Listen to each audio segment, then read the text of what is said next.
Treasurer Bar Council Madhya Pradesh and Co-Chairman, he will give the vote of thanks. Honorable Chairperson Sri Rameshwar Nikra ji. Honorable Chairperson Sri Rameshwar Nikra ji. Mr. Sri Sagarwal, Speaker of this session. Mr. George, all the guests present here for this session. I thank to all the guests present here. Thank you very much.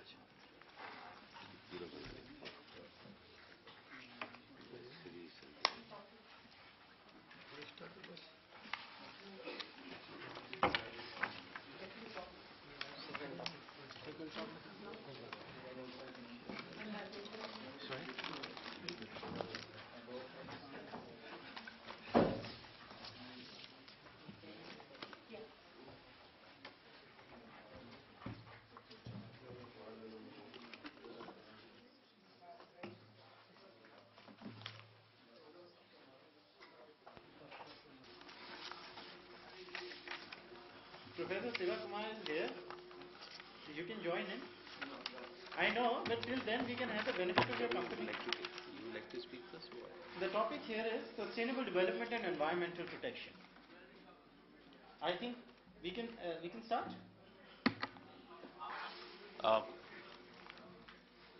If somebody is sitting outside, you call them so that they can come inside or what? Let us. You just make a general announcement. Let them come inside.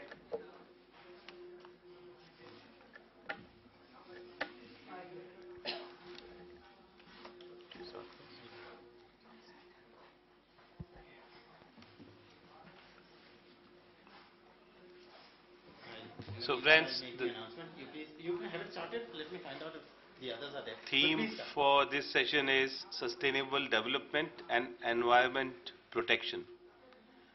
We all know that environment protection law in our country have developed to such a level where we can now talk of sustainable development with the law, with the existing framework of the law. There are decisions starting from MC Mehta, and then T.N. Govardhan is there. Then we have that polluter pays principle. So Godavarman, T.N. Godavarman. So I would like to start the discussion. Jasaswini Mishra, she is a National Law School, Hidayatullah National Law University. She is a student there, final year, and she has made a research paper which has already been circulated in that binding, the spiral binding. So, Jasaswini Mishra will start. Good evening, everyone. The paper I am presenting is Sustainable Development and Environment Protection. So the keywords present in the paper are sustainable development, ecology, law, environment protection, and economic development. So preliminary structure of the paper is an insight which projects the problem of the conflicting interest of the economic development.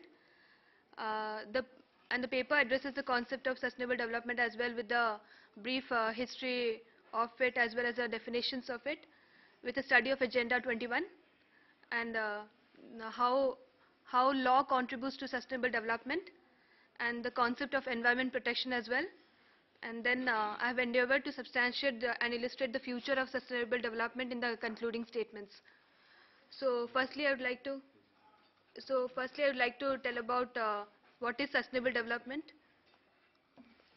As at the United Nations Conference on Environment and Development held in Rio de Janeiro in June 1992, countries reached a consensus that environmental protection and environment development must be partners to achieve the common goal of environmentally sustainable development. So basically sustainable development implies that future generations have as much right as the present generation to a robust environment with which to meet their own needs and preferences. So in short and in brief, each generation has both rights and obligations in relation to the environment. So defining sustainable development, which was written in Brundtland report, which is a wonderful politically correct concept which attracts adherents from across the political spectrum. So the fuzziness of this concept is precisely what makes it difficult to evaluate rigorously. So there is no widely accepted definition as well in the sustainable development, yet there is no dearth of candidates. So the brief history of sustainable development was used by economist Barbara Ward and ecologist René Dubos to articulate the necessary connection between environment protection and development. The concept dates back to the economic thinking of the 1960s and was recognized even in the 18th century by economists Malthus and Ricardo. So during the 1970s, economics began to offer sustainable development as a response to ever-increasing population growth rates and as an alternative to the then prevailing assumption that exponential economic growth was a means to raise the standard of living in developing countries. So the 1972 Stockholm Conference on the Human Environment produced the Stockholm Declaration, an action plan for the human environment, which had proclaimed that man has a fundamental right to freedom and equality. Natural resources need to be managed and safeguarded for future generations. Economic development needs to take place in a way that reduces poverty and improves environmental protection in developing nations, and planning is necessary to ensure protection of the environment.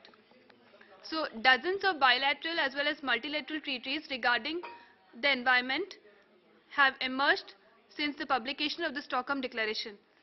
So there was a concept of World Conservation Strategy also.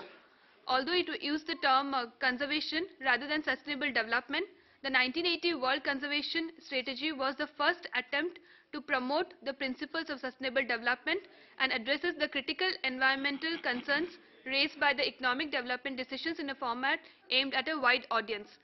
So the strategy defined conservation as the management of human use of the biosphere so that it may yield the greatest sustainable benefit to present generations while maintaining its potential to meet the needs and aspirations of future generations. So the strategy basically identified three key conservation objectives, that is, first, the maintenance of essential ecological processes and life support systems, second, the preservation of genetic diversity, and third, the sustainable use of species and ecosystems. So these conservation objectives indeed reflected the essential principles of sustainable development. So now I'd like to come to Rio Declaration and Agenda 21. The most widely publicized product of the Rio Conference is the Rio Declaration, which represents an international commitment of 178 countries to the principle of sustainable development.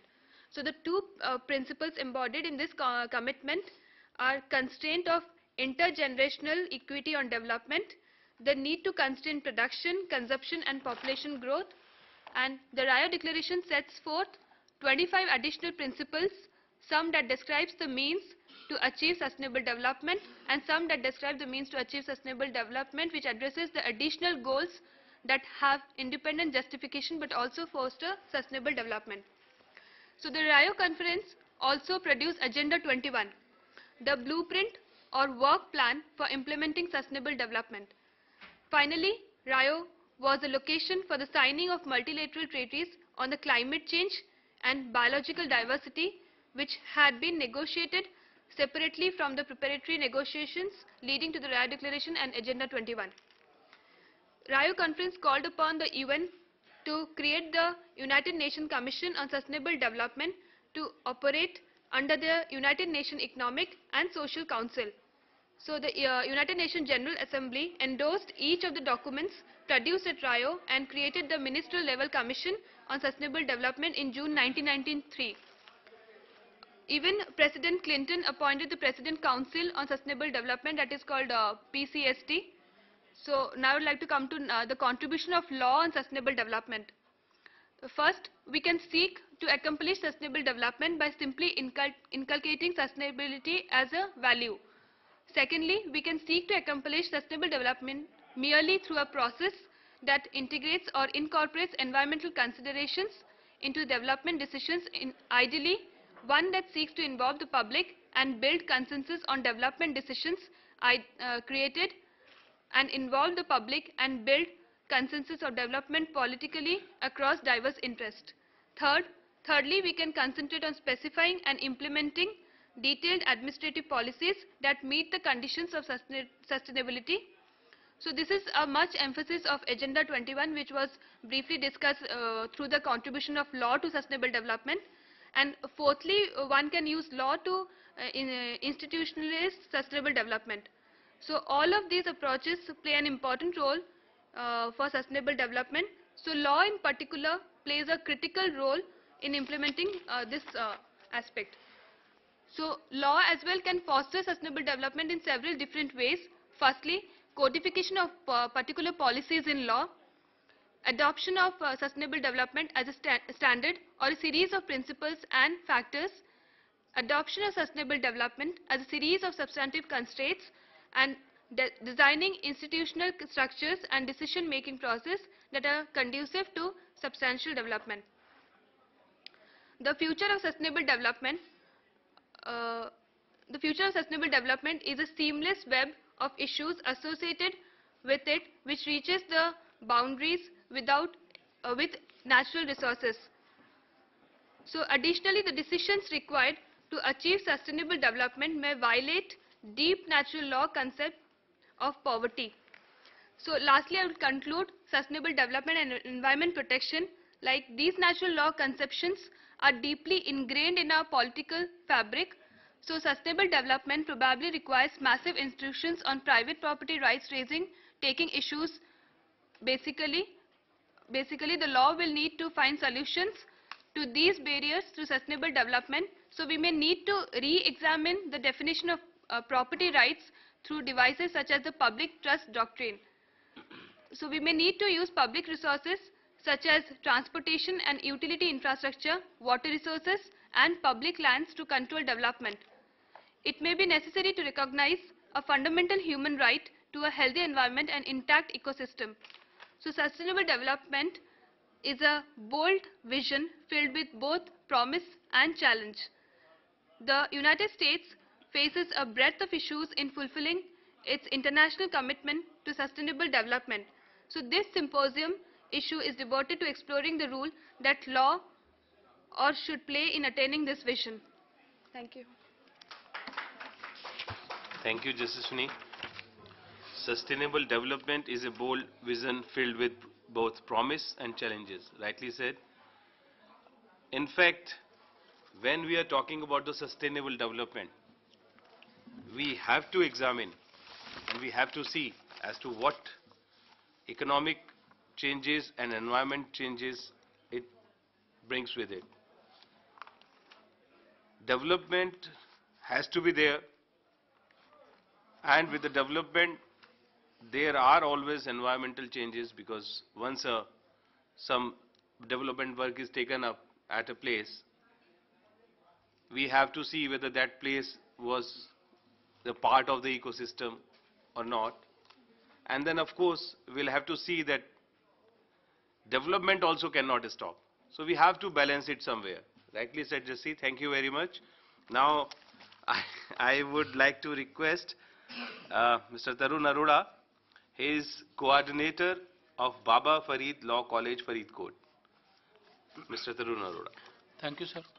So, for the chairperson of the session, my colleague speaker and distinguished delegates, good evening.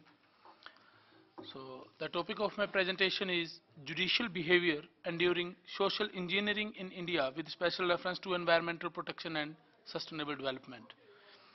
Friends, in fact, I have tried to deal with the environmental problem of environmental pollution and the issue of development with special reference to adoption and continuation of the theory of social engineering, sir.